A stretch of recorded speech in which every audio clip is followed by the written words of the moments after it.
नमस्कार, जय माता दी। मैं हूँ आपकी अपनी लाइफ डिज़ाइनर जीतू आचार्य। वैसे तो हम लोग सिर्फ और सिर्फ एकादशी का ज़्यादा व्रत रखते हैं, लेकिन जब माघ महीने में छठिला एकादशी पड़ती है, उसके साथ ही पड़ जाती है तिल द्वादशी। कहते हैं इस व्रत को ज़रूर करना चाहिए। वैसे एकादशी तिथि में हम भगवान विष्णु की आराधना करते हैं, लेकिन हम जब द्वादशी की बात करते हैं हम मधुसूदन की आराधना करते हैं। जब हम एकादशी का व्रत रखते हैं तब हम कहते हैं कि हमें खास करके कुछ चीज़ों का पालन ज़रूर करना चाहिए।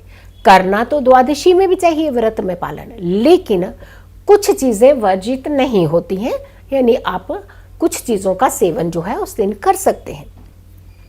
बट जब बात आती है द्वादशी तिथि की, और वो भी माघी महीने की द्वादशी तिथि जो कि छठ तिला एकादशी के साथ होती है, जिसे हम तिल द्वादशी कहते हैं। इस व्रत को करने से रोग नष्ट होते हैं सबसे पहले, क्योंकि रोग जो होते हैं इस समय, जैसे मौसमी बीमारियां, बहुत ज़्यादा लोगों को कंजेशन ज़्यादा होती है इस समय। चेस्ट कंजेशन के साथ साथ उन्हें कोल्ड कफ की समस्याएं ज़्यादा होती है। लेकिन कहते हैं कि अगर द्वादशी का व्रत, तिल द्वादशी का व्रत किया जाता है, ऐसे लोगों को रोग कम पकड़ते हैं, ऐसी मान्यता है। लेकिन अब जब बात हम तिल द्वादशी की बात करते हैं, इससे फायदा क्या होता है? एक, आपको रोग कम घेरते हैं। दूसरा, आपके मानसिक रोग होते हैं, यानी कुछ बीमारियां हमारे मानसिक तौर पर ज़्यादा परेशान करती हैं, तो मानसिक रोग भी इससे खत्म होते हैं। जीवन में सुख आते हैं, कष्टों का निवारण निकलता है। क्लेश, प्रॉब्लम, समस्याएं, एंजाइटी, तकलीफें, इस तरीके से सारी समस्याओं का समाधान आपको मिलता है तिल द्वादशी का व्रत करने से। द्वादशी की अगर हम बात करते हैं तो ये तिथि 18 तारीख को, जब तिल एकादशी, जिसे हम छठ तिला एकादशी कह रहे थे, छठ तिला एकादशी का जो व्रत है वो पूर्ण होता है यहाँ 18 तारीख को शाम को 4:19 पर। लेकिन ये 19 तारीख को ये तिथि जो है द्वादशी की तिथि समापन होगी, यानी जब हम दोपहर को 1:19 पर ये द्वादशी तिथि समापन होगी, तो आपका ये जो द्वादशी का व्रत है ये 19 तारीख को पड़ जाए, क्योंकि उदया के समय, सूर्य उदय के समय जो तिथि होगी द्वादशी की, वो आपको मिलेगी 19 तारीख को। लेकिन वहीं अगर हम एकादशी की उदया की बात करते हैं, जो कि छठ तिला एकादशी है, वो 18 को मिलेगी। तो 18 को रखा जाएगा एकादशी का व्रत और 19 को रखा जाएगा द्वादशी का व्रत, जिसे हम तिल द्वादशी कहते हैं। ये बहुत उत्तम व्रत होता है, इसे ज़रूर रखना चाहिए। और इसके कुछ नियम हैं, इसके कुछ पूजा का विधान है। कहते हैं हर सुख पाना है, हर रोग दूर भगाना है, तो तिल द्वादशी का व्रत हमें ज़रूर करना चाहिए। अब इसमें कुछ ऐसी चीज़ें हैं कि कुछ खास चीज़ों का प्रयोग, जैसे हमने कहा कि ज़रूर करना चाहिए। पीले वस्त्र, कहते हैं इस दिन ज़रूर पीले वस्त्र डाल करके ही आपको पूजा विधि विधान करने चाहिए। और भगवान की आराधना करने के लिए खास करके आपको ईस्ट यानी पूर्व दिशा का ही चुनाव करना चाहिए। जब आप पूजा भक्ति, वैसे तो हम अपने मंदिर में बैठ करके पूजाएं करते हैं, लेकिन जब हम मधुसूदन की, भगवान मधुसूदन की बात करते हैं, तो हमें खास करके पूर्व दिशा का चुनाव करते हुए हमें इस व्रत का पालन करना चाहिए और पूजा विधि विधान जो है वो हमें करना चाहिए। क्या क्या करना चाहिए?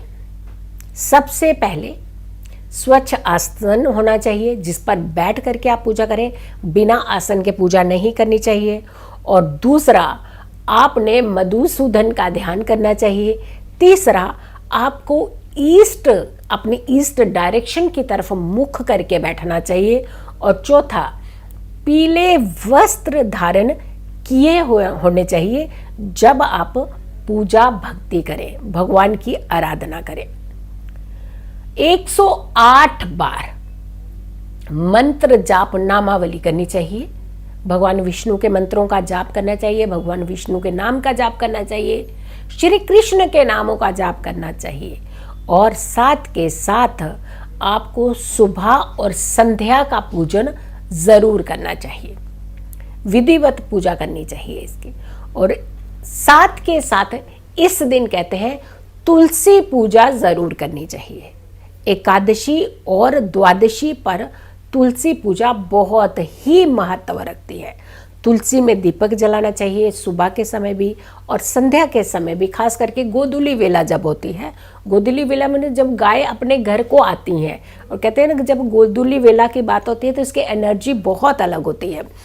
वो अपने पैर के खुरों से जो मिट्टी उड़ाती हुई आती हैं, गाँव में आपने खास करके ये सुना होगा कि गाय अपने सीधे अपने घर में आती हैं इस समय गोधूली वेला में।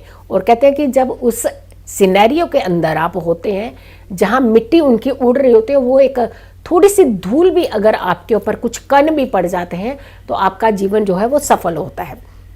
गोधूली वेला में आपको सूर्य अस्त का जो आसपास का समय होता है, वहाँ उस समय आपको तुलसी पूजन जरूर करना चाहिए।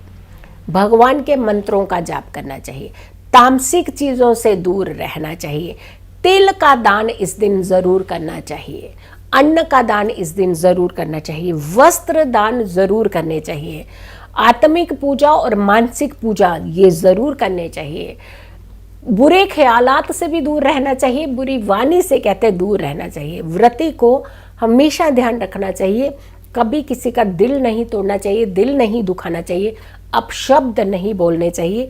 ये सारी चीज़ों का खास करके ध्यान रखना चाहिए। और 19 तारीख को पड़ने वाली ये जो द्वादशी है, तिल द्वादशी है, इस दिन खास करके तिल का दान जरूर करना चाहिए। छोटी छोटी चीज़ें जब हम करते हैं अपने जीवन में तो बहुत सारे सुख पाते हैं। हम कहते हैं कि जब भी हम व्रत करते हैं, व्रती होते हैं, तो उन्हें नियमों का पालन जरूर करना चाहिए।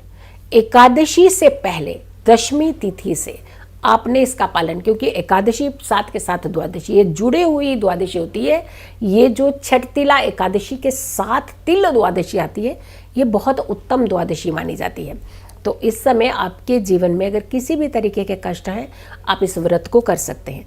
लेकिन अगर आप मान लीजिए व्रत नहीं करते हैं या नहीं कर पाते हैं, स्वास्थ्य ठीक नहीं है, तो आप कुछ विधियां, कुछ उपाय हैं। तिल का दान आप ज़रूर कीजिएगा इस दिन। तिल डाल करके 1 चुटकी और उससे स्नान ज़रूर कीजिएगा। तिल से भगवान को भोग ज़रूर लगाइएगा। और साथ के साथ भगवान विष्णु की आराधना के साथ साथ भगवान मधुसूदन की आराधना ज़रूर कीजिएगा। कुछ मंत्र जाप ज़रूर कीजिएगा और अपने इर्द गिर्द जो है वो पॉजिटिव ऑरा क्रिएट कीजिएगा। तो ये व्रत अगर आप रख सकते हैं बहुत अच्छा, अगर नहीं रख सकते हैं तो आप भक्ति ज़रूर भगवान विष्णु की, मधुसूदन की कीजिए, ताकि आपके सारे कष्ट जो हैं, शारीरिक और मानसिक कष्ट हैं, वो दूर हो सके। सो वीडियो को ज़्यादा से ज़्यादा लोगों तक ज़रूर पहुंचाइएगा। अगर आप लोगों ने अभी तक मेरे चैनल को सब्सक्राइब नहीं किया तो ज़रूर कीजिए, वीडियो शेयर कीजिए और मेरी आने वाली हर वीडियो का इंतज़ार करें। तब तक के लिए नमस्कार।